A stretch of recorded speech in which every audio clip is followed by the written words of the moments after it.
Sa darating na halalan, ating pakatatandaan, maraming mga politiko bibilhin ng inyong mga boto.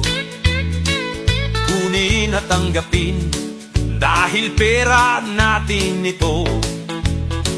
Ngunit sa araw ng halalan, hindi sila ang ating ibuboto. Wag na wag ninyong iboto kandidato ng gobyerno. Sa mga isyu ng Pangulo, hindi sila kumikibo. Ang kakapal ng mukha, pinagdatanggol ang hindi tama.